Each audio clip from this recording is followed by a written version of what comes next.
Welcome to the CAT-ET quick training video on the service menu. The service menu is where you can find essentially things that you can program on the machine itself.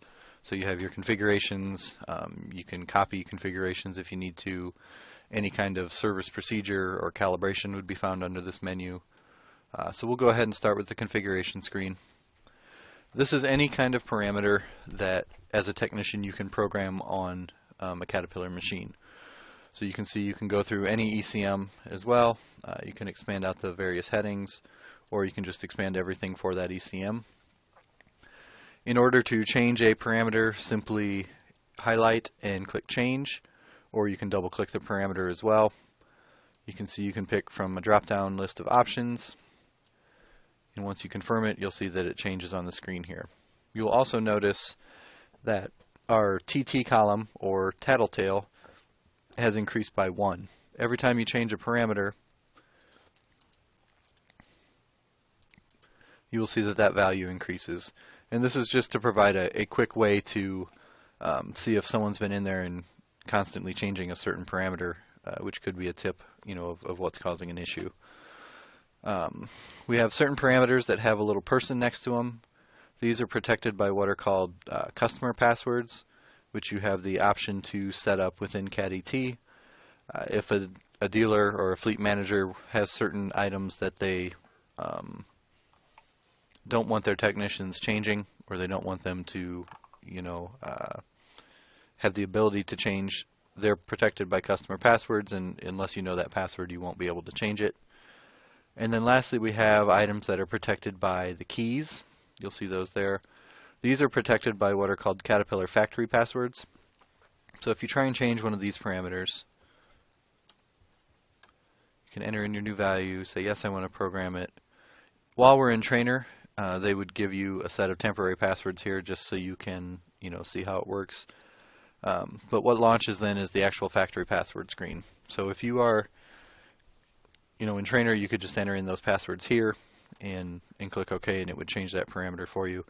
If you're connected to a real machine, probably the best way to obtain these factory passwords is by clicking on this link at the bottom here.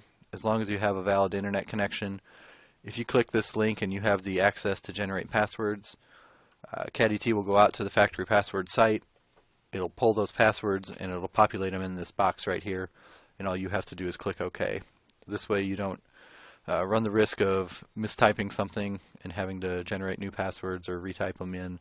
So that is the easiest way. If you do not have access to generate passwords, or you do not have an internet connection, you can do what's called save to file, and you can save all this information to a file, which you can then either stick on a thumb drive and give to someone, or if you make it to a place where you have internet access, you can email in that file, and then they can, whoever that might be, whether it's your TC or someone else at the dealership that has access to generate passwords, can go ahead and generate those passwords then with that file, and then send you the information you need back to enter into these boxes. If you don't have a good internet connection, but you have a strong cell connection, we put a QR code in here. You can scan that with basically any QR code reader on a smartphone, and it will launch the factory password mobile site. So this is the kind of the mobile equivalent of the actual FPS site. And again, if you have access, it'll allow you then to generate your passwords, and you can then type them in on the screen, or you can save that information to a file and send that file to whoever you need to generate those passwords. So we'll go ahead and cancel out of there. These screens, you'll notice that our binoculars are filled in, and what these correspond to, if you remember from the file training, are the Find and the Find Next features.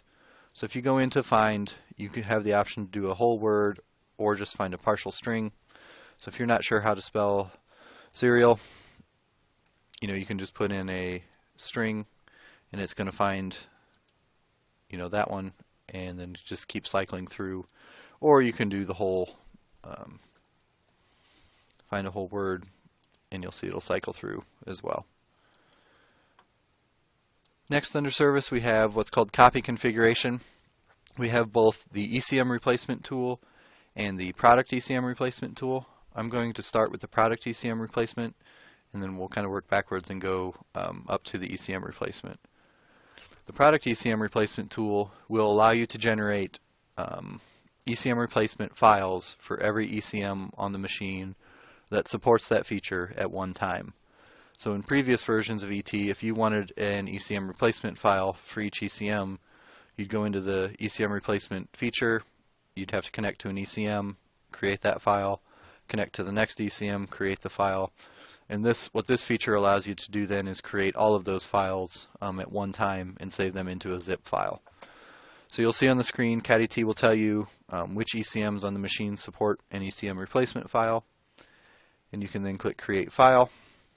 It will ask you where you'd like it saved.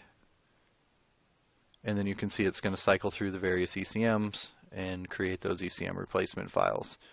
There are certain things that, because we're in Trainer, they may or may not pull into that file. So you can see here the injector trims aren't going to go in. But then it'll cycle through and create the rest of the files for you. So now you can see you have all of your ECM replacement files downloaded. These, again, are similar to the product status report in the fact that these are a very good backup. And now that you can do it in one step, we really recommend users creating these ECM replacement files before flashing an ECM. We've even put a warning message in CADDT. When you click on the WinFlash button, it will ask you if you have already saved your ECM replacement files. What this allows you to do then is, if you end up with a blank ECM, you can basically program that ECM from the file, and all those values that were saved will just automatically program themselves then on the new ECM. So once you have all of your files saved, you can go into the actual single ECM replacement tool to program an ECM.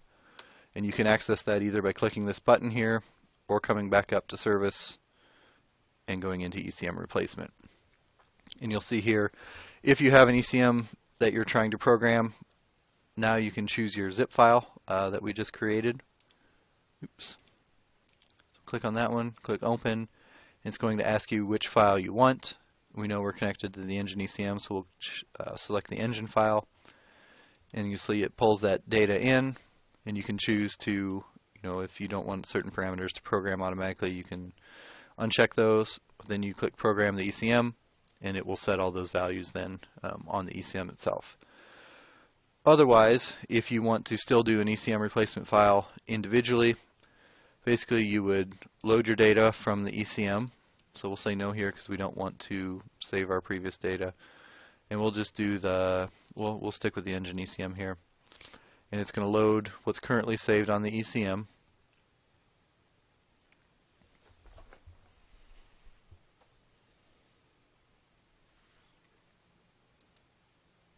And it's going to pull that onto the screen. And now you have the option to save an individual file that way. And then similarly, you can load from an individual file or pick your zip file again and program those ECMs. Monitoring system is something that's available on certain machines. Synchronized service hour meters, if you go in there, what this will allow you to do is, if you replace an ECM, or you borrow an ECM off a different machine, you can synchronize the hours that are on that ECM to your master.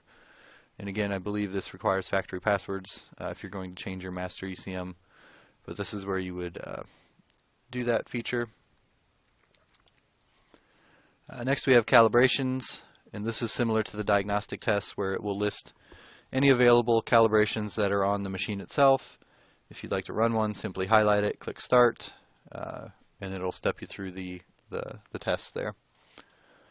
And then lastly, we have a couple features that are you can't really demonstrate in Trainer, but they're helpful to people trying to use these troubleshooting features. So the dyno mode will allow you to basically put your engine into a dyno test mode if you need to test that engine after rebuilding it. And then we also have what's called test ECM mode, which the screen can load, but you can't really activate it in Trainer since you're not hooked up to real ECMs. But what ECM test mode does is it basically gives you 24 hours to make changes to an ECM without making them permanent. So if you have a new flash file that you want to test, you can load that, put your ECM into test mode, load your flash file, and then make your changes and test them for up to 24 hours to see if that's going to fix the problem that you're trying to troubleshoot. If it is, you can then save those changes and make them permanent. And at that time, if you need any factory passwords or things of that nature, you could generate those and go from there. If at any time during the test mode you want to basically stop it, you can always click the terminate button and go back into the real settings. And that pretty much covers everything under these.